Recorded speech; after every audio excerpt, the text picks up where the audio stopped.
Yo, what is good, YouTube? Welcome back to another JC2K video. In today's video, we are going to be doing something a little bit different. I was playing on my attainables account. This is the second half of the game against the opponent that I played in my Dyson Daniels gameplay yesterday as y'all watch this video. And this game was really, really good.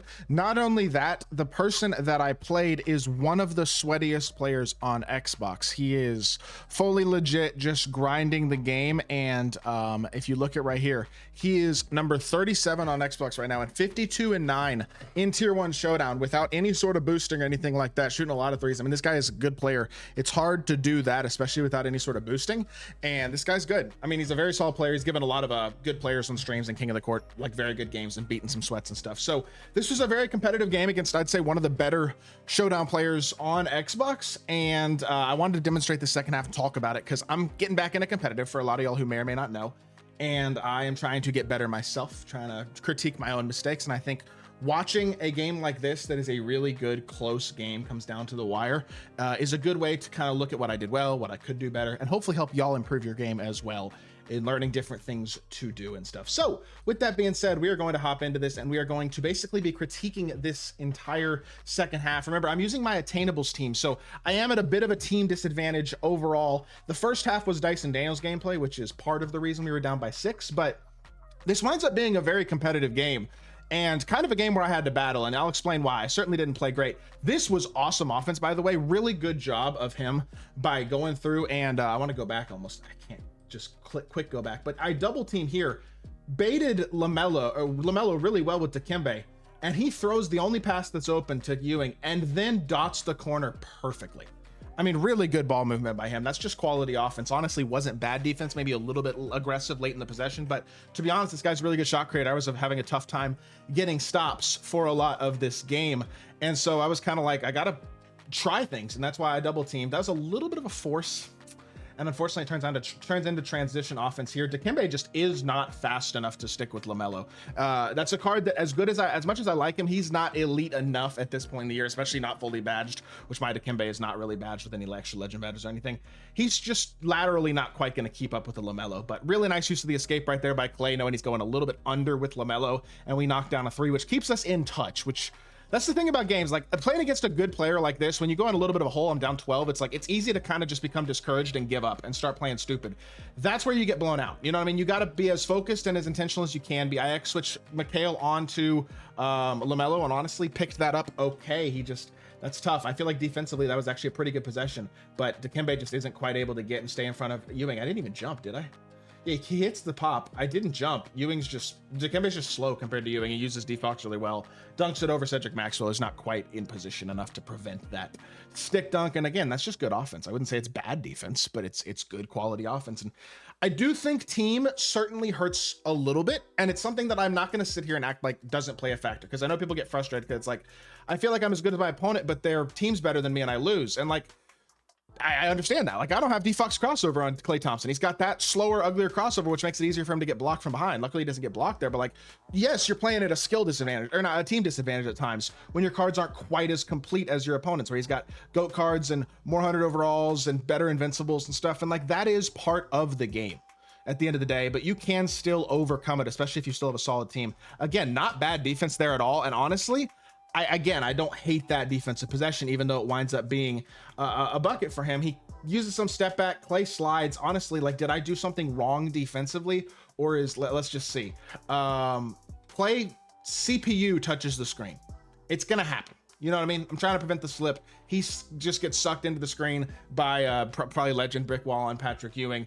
You come over with Dikembe, try to contest at the rim. Sometimes that's going to happen. I'm going to still try to contest because, number one, I'm almost a little surprised he greened it in the first place. But often that's going to be a missed dunk and a stop. You know what I mean? It's always going to come try to contest that. So I'm not mad about that defense, even though, again, it turned into 3 points for him.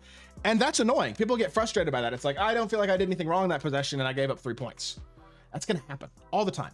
Now, probably shouldn't have forced this. This was a bad shot. That was too early in the shot clock. That was too aggressive. And at this point, it's like, uh-oh, you're kind of in trouble. But thankfully we get our defense rotated pretty well in transition.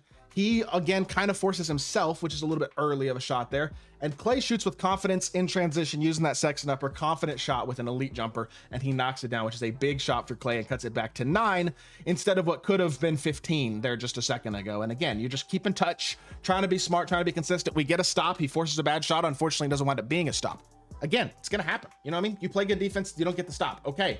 Got to keep playing defense, got to keep battling, trying to get stops as best you can. Clay gets to the screen well. I click on, try to contest, do the best you can to contest, and opens a lot harder to green than in a wide open. And we'll push the floor, hop step, see if he jumps. He does jump, and so I'm going to go up. If he doesn't jump, I'm not going up. I'll either call my timeout or kick it out if I have somebody open. I'm not just going to immediately throw it to the next guy, though, because that's how you get baited. You don't want to turn the ball over. But with that being said, again, go under a little bit because of how deep he is, and then try to manually contest, stay in front. Dikembe cuts that off. Now Clay has to get back to LaMelo. We do a good job of not getting stuck on Ewing, which is something you manually have to do a lot of times. Maxwell's sitting really well. Didn't mean to jump with Dikembe, but it's okay because we're still in good defensive position. Step with Clay really, really well to prevent that midi fade from Dr. J. I'm going to go back and show that again, actually, because I think that's it's a little niche play, but it's very, very important because he's a little boxed right here for sure, right? Cedric does a really good job, the CPU, of not touching Ewing's screen. I don't know why Dikembe jumped, didn't mean to, but luckily he's not in front. So he tries to come off of this here, and I like fake step with Dikembe, click off, and I literally, it's hard to see because I actually just didn't realize how fast I did it. But I clicked onto Clay for a split second, and this is the type of niche stuff, by the way, that creates stops. And it's important to notice this type of stuff because it's easy to miss. Like, look, I literally click onto Clay and just throw him towards the ball handler and click off. And that prevents the midi fade, but Clay doesn't jump, so he's able to recover to LaMelo and get the stop. And that tiny show, just barely by clicking onto Clay, winds up getting me a stop, preventing that midi fade. Tiny stuff like that matters. I should have shot that, by the way. I wasn't confident enough there, but I still got a pretty good look. I'm surprised that was a weak, to be totally honest. Dikembe set a good screen and LaMelo got bumped off the spot. His hand was not up. I thought that was a good shot. I'm not mad about that decision, even though we didn't make it. CPU switched there. I didn't switch it. Didn't realize they had switched. That's going to happen again. It's just, it is what it is. You know what I mean? It's disappointing. I wish I had scored the last possession, and unfortunately that's a 5-point swing there. If I make that shot, we're good. But thought he was going to click on and jump there. He didn't. So we're going to reset the offense. He shows really hard to the middle of the court trying to bump me. So I'm not going to let him do that. Go escape behind the back away, but we really can't create much space. So at this point, it's kind of like, I just got to figure something out. And at this point, I just force it. You know what I mean? Just get whatever catch and shoot look I can. Unfortunately, it's a stop, and it's like, well, just try not to give up points before the quarter. And luckily, Wemby gets a CPU contest. That wasn't even really me. I should have been clicked onto Wemby there. Didn't play that well, but luckily still wound up getting a stop. And it's a 9-point game at the end of the third. Unfortunately, a couple missed shots by me that were maybe sort of greenable. Couple of possessions that didn't quite go our way as well as we could have, and honestly, really good play by him. And we're down by 9 after being down 6 at the start of the halftime, by the way, is when I started sweating this game. I was kind of just doing the gameplay with Dyson Daniels until then, but he played a really good third quarter. Again, this guy's a very, very good player, and you can tell that by his gameplay. But again, don't get bumped here. I put in D-Book briefly just to give Clay a rest because I didn't really want to put Dyson Daniels back in this situation, and that's a great read. This is a really good read. A lot of people would have, right here, I slipped. Okay, I got to go back a little bit further so y'all can see what I did here. But I called E for a screen because he's got a little bit of a height advantage on LeBron. So I call the screen right here. And then I slip him. The way you quick slip is by holding LB again, because you hold LB to call the screen in the first place, and then you hold LB to release the screener. So I slip E. That's a wide open dunk. And I could have thrown it. But you see Yao help out the corner? That's something you have to recognize quickly. And I recognize it quickly. Icon corner winds up being a wide open 3 for Rick Smits. That's really good offense, and that's good patience there as well, of not just like panicking. Oh my gosh, it's open. Got to throw it. You got to be able to make the read, and sometimes stuff like that is going to happen, and you got to be able to, you have time to be patient there. I'm a tiny bit too far off with Rick Smits there. Honestly, I think having a faster center would probably help a little bit, but at the same time, this is where pick and roll coverage becomes really niche, because this difference right here, I'm obviously not trying to give up the slip to LaMelo, but clicking on and going down here, which is where I end up down here, versus clicking on and literally just one step to the line and recovering. And you'll see right here, if I was here instead of here, because I could have gone one step and recover, then instead of closing out from here, I'm closing out from here. And all of a sudden, it's not a wide open. You know what I'm saying? Stuff like that matters. It's very small, but I got a little bit out of position there, and that's on me. Rick Smits is wide open again. Easy catch and shoot. He gets a little bit of a weird catch, though, speeds it up. Pump fake. Good decision there. He jumps. You got to be patient there. Let the defender get past you. He clears behind. We can knock down the 3 anyway. So Rick Smits gets the second one to go, and we manually get back as well because Yao was open there in transition, and we don't want to make it easy for him. Now, D-Book is unable to get through the screen at all, and we finally get lucky. That's like the first open shot he's missed this half, but he missed a good look. I did not get through the screen, and I didn't X-switch it either. Didn't do really anything that I needed to there. He's a little discombobulated here defensively, and I throw a great pass, taking advantage of the discombobulation. Again, you got to know your icons, be very confident, and be watching the court, not just watching the guy guarding you.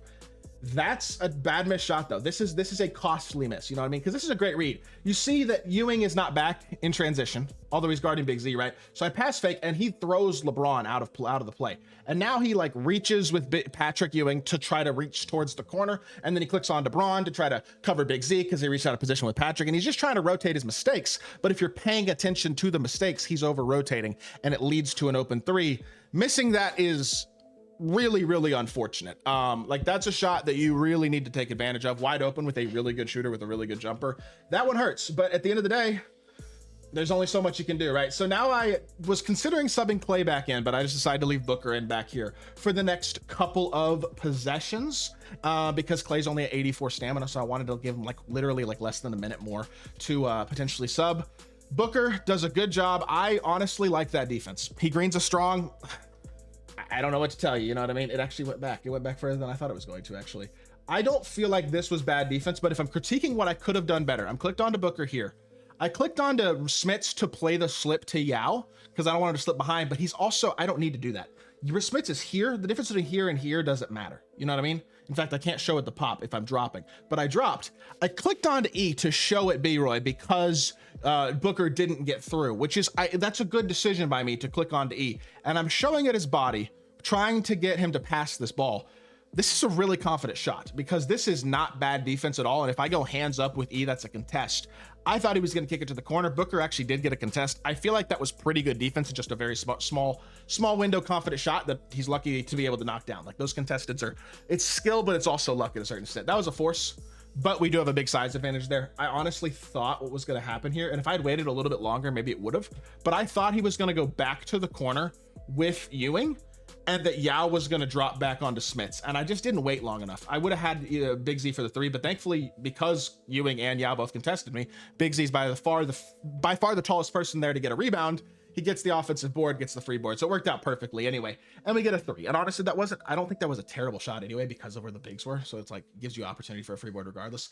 I have to X-switch that back. Very good X-switch to get Booker back on B-Roy there, just so that Booker doesn't wind up stuck on 100 overall Yao.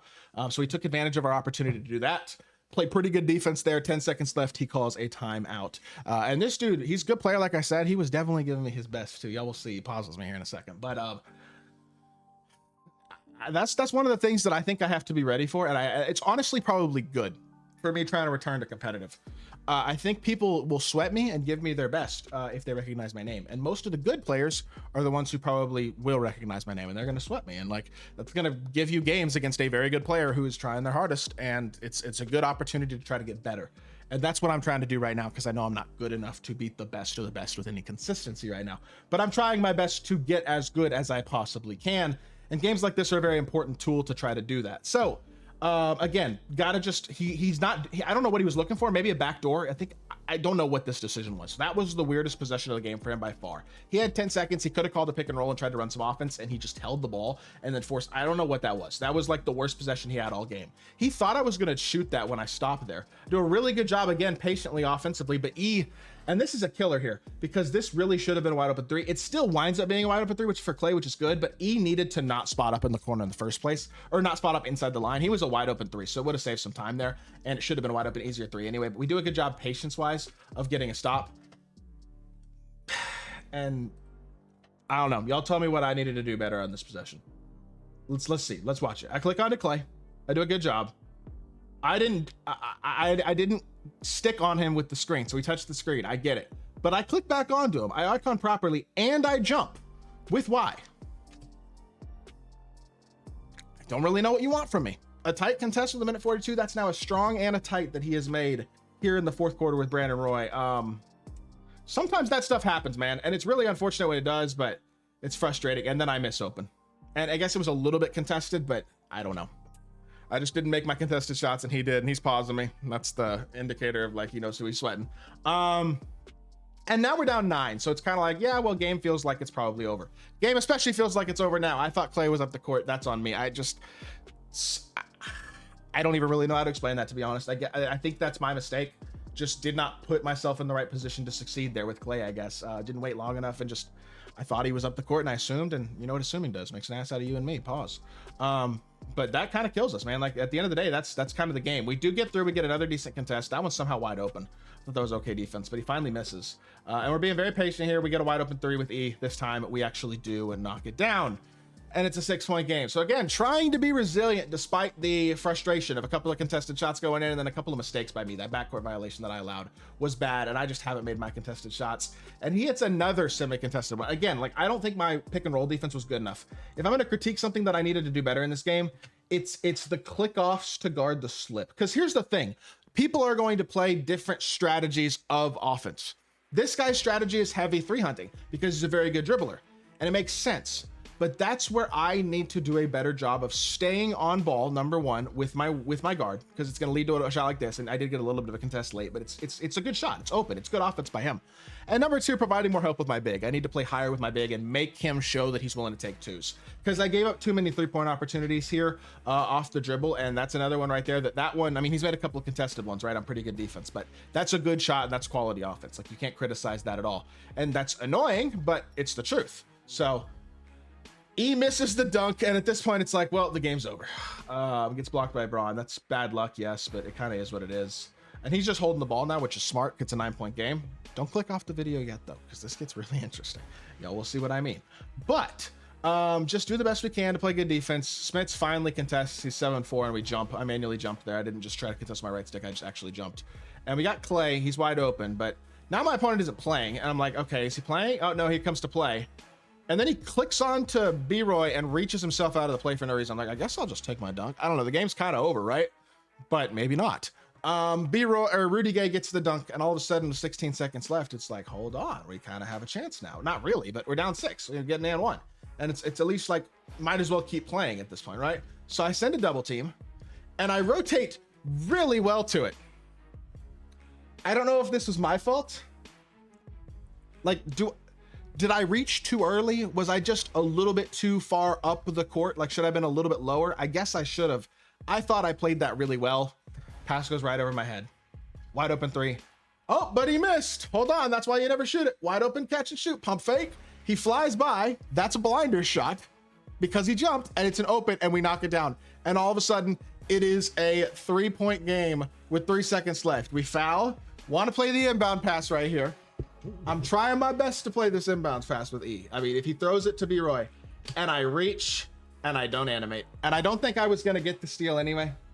I think I was a step behind. I was sprinting and I tried to reach, and I just think I'm a little too far behind. If I am 1 step further forward, it's a steal, timeout, got a chance to win the game. And then he shoots it and we foul him on the shot, and it's a 3-point foul. And unfortunately, that is going to do it for the game. 6-point game. I call a timeout, which, like, what's the point really? And it gets banged around anyway. And there you go. We wind up losing by 6. Look, I'll say this. The tight and the smother, the 2 really contested shots that he made in the 4th quarter killed me. But a couple of wide open misses killed me. I had 2 turnovers. He had 0 in the second half.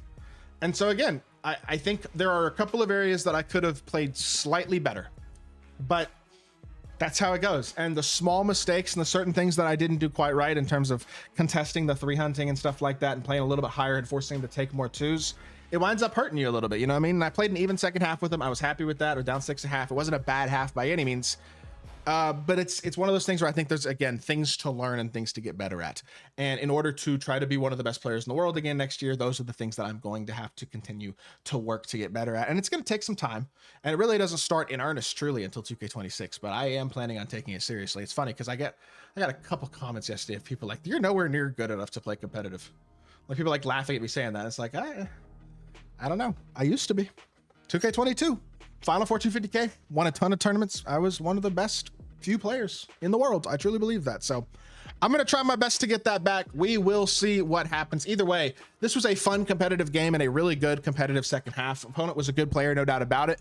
And I mean, trying to learn from this game and try to just learn in general and get better at the game for next year. And yeah, that being said, that is going to do it for today's video. I hope y'all did enjoy. If you did, make sure you hit that like button, leave a comment, and subscribe. I'll be back with more 2K content very, very soon. I appreciate y'all. Peace.